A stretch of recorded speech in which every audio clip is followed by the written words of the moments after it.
G'day, this is Jim from Living Life Now. Today I'm reviewing Naples and the port day in Naples. So that will be day 34 of the Princess World Cruise 2025 and it will be the 9th of July and it'll be a Wednesday. So we're in port from 7 a.m. to 7 p.m. We're in port for 12 hours and there's so much to choose from. What a port. I've never been there, but so looking forward to this one. I can see why it's central on every Mediterranean cruise. You could go there 4, 5, 6, 7, 10 times and see something different every time. So lots of options, lots of choices, and I'll try to lay that out for us. So the sunrise that day is at 5:41 and the sunset is at 8:35. The expected temperature will be between 25 and 31 and it's the middle of summer and peak tourism season. So unfortunately we're there in peak tourism season and we're in Italy for 4 days. Obviously Naples in 1 and this is a stretch of 7 port days in a row. So we're hitting a busy period, so we'll be mindful of our energy as we kind of go through, because I'm hitting Naples and going, wow, there's so much I want to do. I want to see everything, but it's not a reality. So what I've done is I've kind of researched 4 different areas. I've researched Naples, I've researched Pompei, the Capri Island, and the Amalfi coast and Sorrento. So there's 1, 2, 3, 4, and I'll kind of just lay them out in the following video. So anyway, I hope you enjoy my review as a layman who's never been there, but looking forward to it. Thank you. Okay, first up, let's look at Naples. Naples is the 3rd largest city in Italy. The port we arrive at is centrally located. The port terminal is big. It's got a shopping centre within it. It has tour operators available there that can offer all tours to the surrounding areas. Now, lots to see in Naples. Apparently the best pizza in Italy. Everything appears to be in 15-20 minute walk. The main attractions are anyway. There's a Berto Galleria that looks very nice. There's a palace that looks very nice, and the castles look very nice to visit. So lots to do and just walk around in Naples. Generally, it's a little bit grungy. It appears a little bit grungy. I read some stuff on safety. It's got the perception that it's not safe, but apparently is very safe. But the usual safety protocols apply. There's a very good website, www.naples, that I'll put in the description below. That will help you do your research if you're considering spending the day in Naples. Thank you. Next we look at a tour of Pompei. The Pompei tour looks fantastic.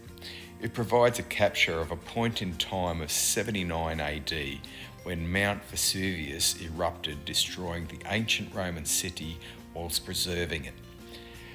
We have so many options here. There's the Princess Tour, local operators. Most of them provide a 2-hour window to explore Pompei, or you could self-explore. Self-explore, you can get a taxi out there for €90 and that'll let you explore for 2 hours before driving you back. There's rail, it's about a 30-minute, but and then there's a more exclusive rail that only runs to Pompei back, which might be a little bit more comfortable. But generally, if we were going to, we'd probably go on the Princess Tour. It looks fairly good value. They do a local artisans stop for some shell carving, but I'd say most of them will drag you into a local artisan stop. So yes, it would be a Princess Tour if we chose Pompei.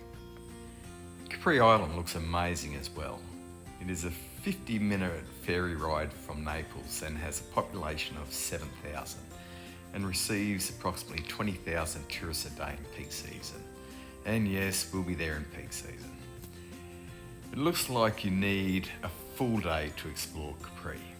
and see its beautiful gardens, villas, towns and outlooks. It is tempting to try to fit it in half a day, but in peak season you can expect delays and we should plan for them. The Princess Tour provides pretty good value here and gives you the security to get back to the ship on time. You can do it by yourself and there's lots of options there, but if you book a ferry, make sure you book the ferry a return ticket, guaranteeing your return journey because they will sell out.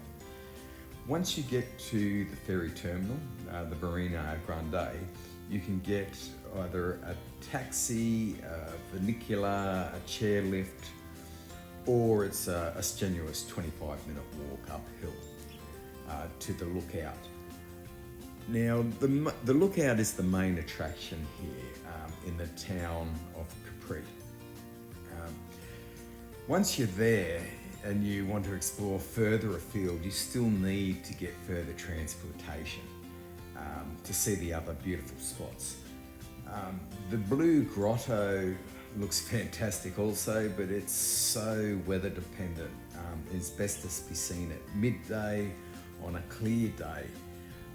And it's quite expensive and you're in and out of it very quickly, and there's a national park fee, but it looks like a great experience, but it might be a little bit ambitious on a single port day. Anyway, I hope that was helpful. Now for the Amalfi coast. The coast runs between Salerno and Sorrento, approximately it's an 80-kilometre stretch of road, taking about 3 hours, at least 3 hours to drive. Therefore, it's not really achievable on a single port day. Princess offer a couple of options here. There's a small boat tour along the Amalfi coastline. That's a full day tour. They also offer a trip to Positano or Salento that includes Capri and Pompei. Now those three in one day is a huge day. But given the proximity and the likelihood of delay, these are ambitious in a single day tour. But nevertheless, these are incredible locations and so tempting to undertake the trilogy of those three. But and we also looked at the Princess Tour that does Sorrento and Pompei. It includes a stop on a cheese farm. There's also a full day, but it's a little less taxing than doing the three, Pompei, Capri and the Amalfi in one day. But lots to consider here, and definitely worth the effort if you really want to see it. Okay, so for Linda and I, what we've decided to do is go on a half-day tour of Pompei and spend the other half day exploring Naples. Now, our reasoning behind this was because it's peak season. It's hot, humid, peak season. There'll be lots of crowds, and we just felt that by trying to do it all, we run the risk of being disappointed. So the whole idea of a world cruise is to experience all the places and if we're lucky enough, go back and explore the ones we want to explore. And I think this port is one of those ports with so many options. Really, if we could explore Capri and Sorrento on the Amalfi coast, maybe in a shoulder season or another cruise down the track, and hopefully we'll get that opportunity.